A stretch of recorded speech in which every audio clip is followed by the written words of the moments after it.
Yes. Grab me that 10-piece nugget meal. Coke with a fry. Yes, ma'am. Okay. Thank you. I appreciate you, Mom.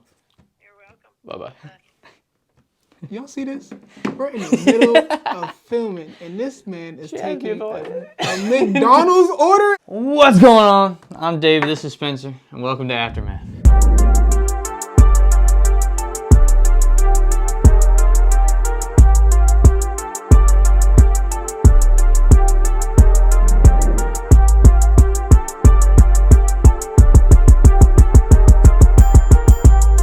Welcome back to Aftermath, the Sportscast, where we cover the 912 area. I'm not going to lie to you, we've already recorded this episode, went through the whole thing to find out that the mics died 5 seconds into recording. So we're doing it all over again, all good though. We just got done with week 8, going into week 9. I got to get my book. You not prepared? We was already here, man. Going into week 9, we did quick picks. You are 71-13 on your picks this week. We're going to go through these fairly quickly. First game of the week, Islands versus Burke County. Got Burke County on this one. Like that. Windsor versus Appleton County. Got Appleton on that one. Good pick. Jenkins versus Greenbrier. I like Jenkins by 21. That's a good pick. I think they're going to bounce back this week. Greenbrier's 0-6. It should be a good game. BC takes on Southeast Bullock. Southeast Bullock lost against New Hampstead last week, like 50-something to 30-something. So yeah, BC. I like BC with this one as well. Savannah High goes and takes on Metter. You think Savannah High gets their first one this week? Not this week. Nah, I got Metter on this one. Let's say. And the last undefeated team in Skeeza, I believe, they might be one more. Bethesda takes on Northside Christian. Who you got? Bethesda's going undefeated for the rest of the regular I season. think they're going to win out. Going into our game of the week, we'll just talk score or pick right now. We'll go into it a little bit second. New Hampshire versus Wayne County. I like New Hampshire. It's a little statement week for them. They played. They looked good against BC a couple weeks ago. Then they played Southeast Bullock last week, dropped the 50-piece. This is a statement week. Wayne County's ranked in the top 10 of 4A. So if New Hampshire can go in there, get a good win, they might be able to sneak in that top 10 ranking. Say their offense is rolling.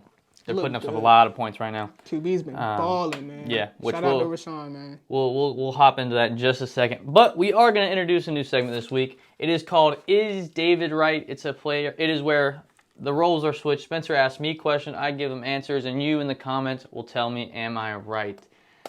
What question you got for me this week?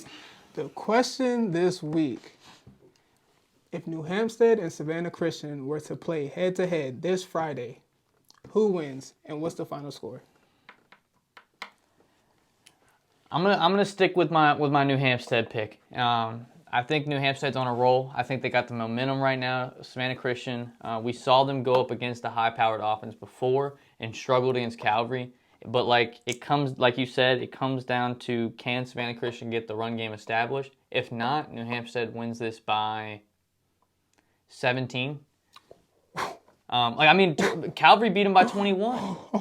And they didn't establish run. I said if they don't establish the run. If they can establish the run, I still say New Hampstead, but I say it's a lot closer of a game, maybe 8 points. That's what it would come down to. Even if Savannah Christian can establish the run? Yeah, I still pick New Hampstead. So I Savannah genuinely Christian's think offense is clicking on all cylinders. Mm-hmm. You still got New Hampstead for the win? Yeah, New Hampstead's putting up points right now. If you were to ask me this question week 2, week 3, before New Hampstead started getting on a roll, their offense started clicking, I think I would have picked Savannah Christian. But I think if they were to play today, I got New Hampstead. So let's see, real quick. I just want to compare the last 2 weeks. So they played BC 2 weeks ago, lost 39-31. Then played Southeast Bullock last week, won 50-34. That was New Hampstead. Mm-hmm. Now let's look at Savannah Christian. Savannah Christian's last 2 games, 42-32 versus Long County, 42-6 versus Johnson. So we're not really going to, no disrespect to Johnson, but we're not going to look at that one. And then 42-21 3 weeks ago versus Calvary. They put up 252 points this season and allowed 115. Savannah Christian? Mm-hmm. Okay. Let's look at New Hampstead real quick. New Hampstead has put up 215 points and allowed 183. Like I said, I genuinely think that it's going to come down to... That would be an interesting matchup. And I'm not going to lie, the 17 points kind of crazy because even though New Hampstead is a really good team, but one, Calvary Savannah Christian, like that was a rivalry game. Yeah. So like just going into that game, like it's already just a different feel, different type of just atmosphere going into that game. But 2, I don't know, Calvary's just, I don't know, that game, because if you look at it, the first half, Was close. it was tied, 21-21. It was the second half where they fell apart. But outside of that second half, I haven't seen Savannah Christian, like, play like that. Nope. So I can't really, Like I said, I don't know. I think that would be a closer game than, even if their running game was hitting, which Savannah Christian needs because that opens up everything for their offense. If Savannah Christian is able to open up everything on offense, I like them probably by 10-14. If the running game isn't working, then that's when New Hampstead can come. Would you say like 8, 7, 8? That's where, if they can't get the run game open and it looks like how it was versus Calvary, that's when New Hampstead will take advantage. But if they're able to open up that run game, I don't know. I just, because if it comes out to a shootout, if I got to pick Blaze versus Rashawn. Okay, yeah, let's go through positions real quick. And say QB for QB, who you taking? Rashawn. Savannah Christian, New Hampstead. New Hampstead. Okay, running back, New Hampstead, Savannah Christian. That's an easy one.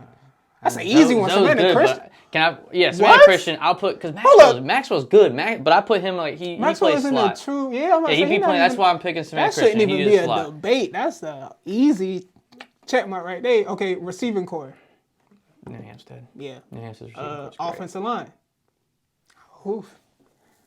I'm only taking New Hampstead's offensive line just because they're just BC. I'm only taking them during this matchup and this year just because they're older. Savannah Christian's O-line is just young, so like they got some more time to develop, but they're gonna be good in a couple years.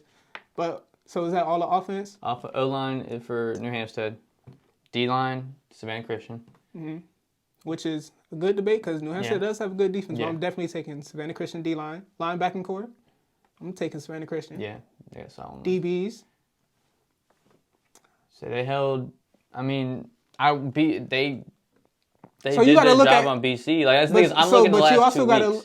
Because you said if they were to play today, because like I said, if you would ask me this week 2, Savannah Christian all day long. But New Hampshire's got momentum right now. They're rolling. They're confident. They're slinging the ball. I mean, Savannah Christian's on a 2-game win streak too. That Calvary game was 3 weeks ago, so it's not like they're just coming off that L. They just put up 42 back to back.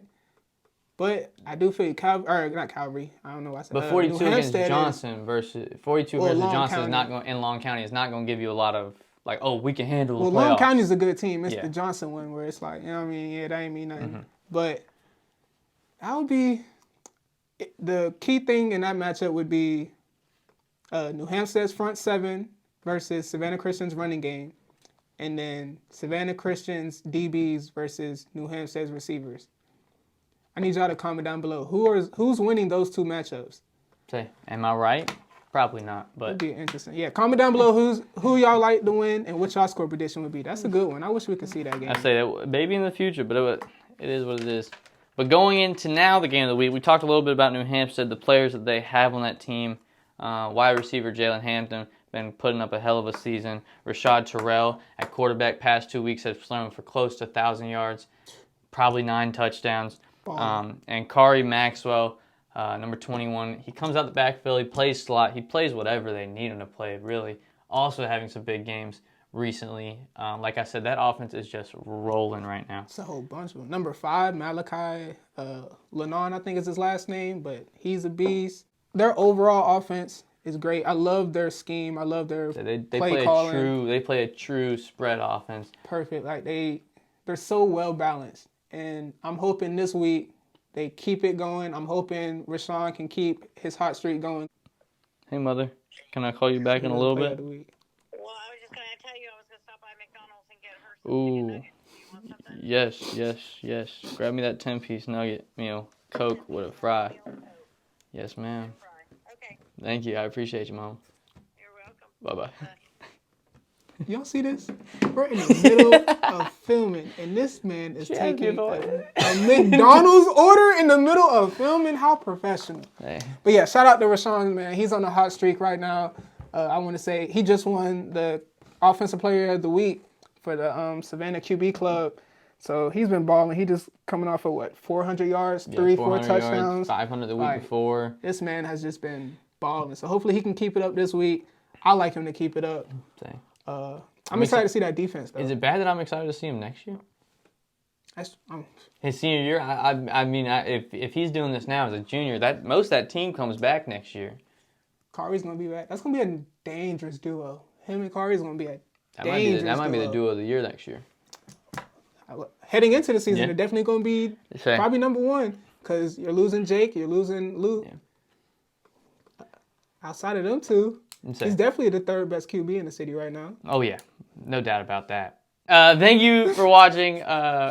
Again, we're sorry for how fast it was. We just kind of already recorded this, so we kind of just blew through it pretty quickly. But if you do like the new segment, let us know. If you have some questions that you would like for them to be on the show, we want to start kind of maybe doing 2-3 questions in that segment to ask me. They can be anything, whether that's football related, whatever it is. Spencer's going to be picking the questions, so get at him if he doesn't pick yours. But anyways, make sure you go like, comment, subscribe. Make sure you follow us on Instagram.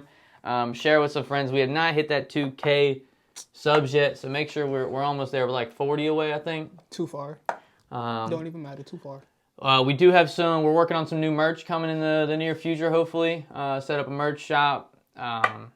We're trying to get everything established before basketball season, because basketball season is going to be huge.